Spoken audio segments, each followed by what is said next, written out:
What up, everyone? This is Mr. Lord, Dr. Professor, Dark Joker, here with another edition of Traditional Fans with Opinions, where I'll give my reviews for whoever I watched, read, or played today. And who are Traditional Fans with Opinions? That is myself, and that is you, the viewers. With all that being said, on with the reviews.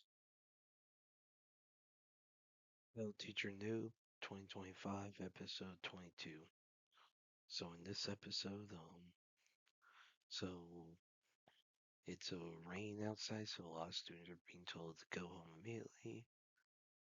So Miki, who fell asleep while playing hide and seek, basically it's like she's like stranded at school, not wanting to, you know, she's kind of annoyed that Kyoko and the two of the others were like basically left her there because they thought that she had left the hide and seek game, that she had went home because Ritsuko said she saw Miki like near the gate, and since came bored of hide and seek and just leaving would be something Miki would do, they just went home. Then Hiroshi is basically he was so into like his soccer practice that he didn't notice it was rain, so they were like straying there. Noob, who basically is there to lock up for today, lets him stay there until rain dies out. Then he said once the rain dies down, he'll take them home, and basically says he'll call their parents. Now then they see a car crash through the gates, and damage. You had these two people come out, chased by five Shichina and Misaki. Basically they're yokai that they're made up of seven like people that basically they have grudges, and they're first to like walk the earth for eternity. Now if they're if a crime that they committed is committed against them, then they move on. And so and now in the very beginning, you see a car hit two of them. So it's implied that something like that's what happened. So then puts barriers on the doors and protects the two people, like the 30s, like the couple that's like in their 30s, where and Miki and Hiroshi from the Shichina and Misaki. But the yokai get in anyway, and so the couple leaves, and then Hiroshi sees news footage that shows that the couple was thieves that had murdered four people and stole a bunch of money. So then they're concerned. Then the couple like traps them and like ties them up to sacrifice them to the Tsuchina and Misaki. And then they leave.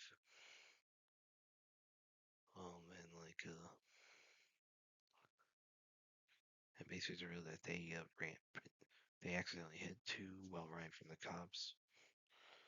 But then, since the two were still alive, they intentionally ran them over and murdered them. So that's why they were targeted and chased by the Misaki to the school. So so then they get back to their car, and then when the man tries to pull out the Sachina and Misaki's staff out of the car, lightning strikes him and causes a fire, like sets him on fire. Then the woman was like staying on some oil, and the oil catches on fire and burns her, so they both burn to death and end up joining the Sachina and Misaki. And like basically, and yeah, and that's how the episode ends. So yeah, I thought it was a good episode.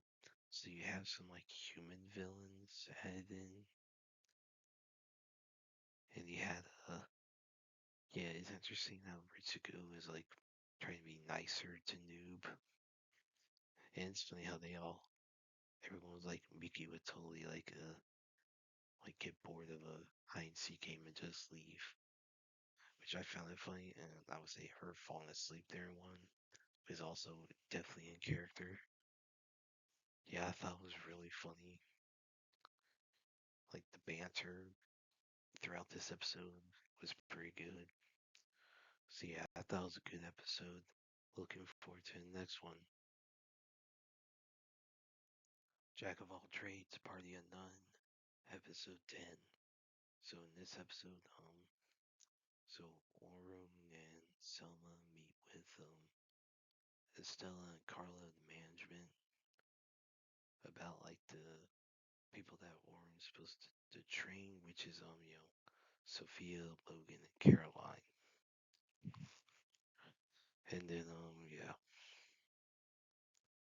So Orun had read all their files, saw everything about them.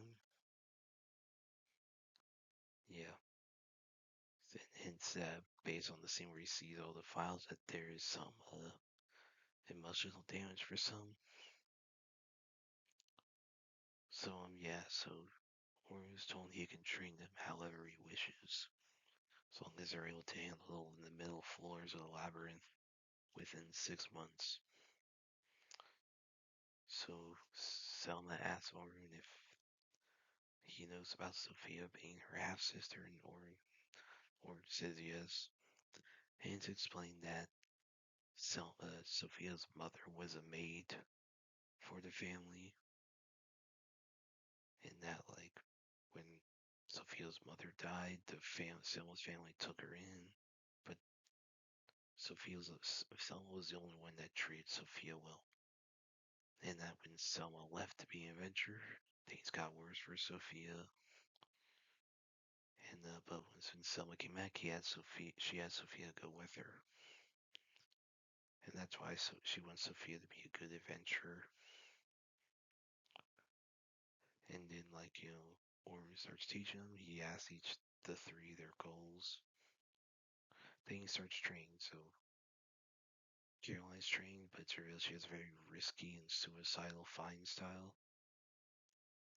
And Orm asks Caroline, tells Caroline that basically she can't do that. Caroline reveals that she cuts herself. Reveals has fast regeneration. Basically, Caroline her goal is to kill a bunch of monsters so that people will smile because basically monsters take people's smiles away. Lauren tells her to not be like don't endanger herself because her comrades will be sad. And it's revealed that Caroline was a prisoner of the Cyclamen Church. That was a criminal group trying to revive an evil god, Albert, who was killed by the Black Dragon. He had rescued Caroline, and she basically never really recovered. And so Orun has Caroline start dodging some flying footballs to help her agility. And he has Logan starts, learning how to use a spear, since keeping enemies at distance will help him in casting spells. And yeah, he has Sophia try to do multiple spells at once, like maintain them to help her focus. And then Orun's sword is finished.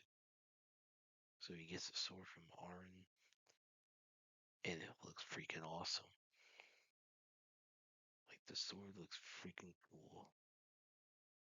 Like made from a dragon scale. That is freaking awesome. So yeah, I thought this was a good episode. Looking forward to the next one. Shiboyugi, playing death games to put food on table, episode 9. So in this one, so you have like the Stums versus the bunny team. So yeah, so you have stuff going on,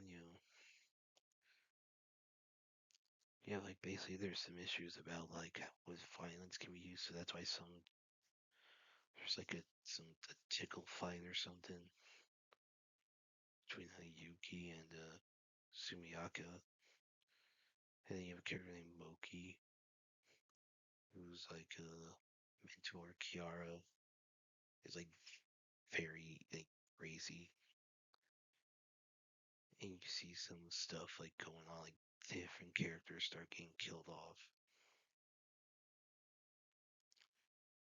and yeah, so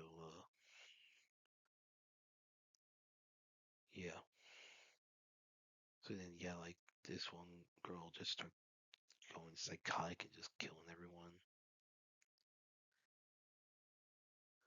So it's gonna be interesting to see what happens. So like yeah, like it's like you see people dying, you see like how these characters interacting with each other. The game's interesting. I'm interested in seeing how this game goes. Like how it all happens. Like how Yuki will inevitably win. And dude, there's gonna be some deaths about to happen. From what it looks like, a lot of characters about to die. Now, my biggest criticism is the animation. Some of the animation just sucks. Like some of it just looks really bad. When you have characters up close, you see their faces and everything. It actually looks pretty good. But when it's far out, you just see like you don't. There's not a lot of details drawn. It's not good. Like the animation is a big problem with this. It's not One Punch Man bad, but it's pretty bad. So yeah, I thought it was a good episode. Looking forward to the next one. Well, that's it. Did y'all like the stuff I reviewed? And if you have your own opinions about all that, you put all that in the comments. Thank you for watching, and like, subscribe, and all that. And look forward to the next video.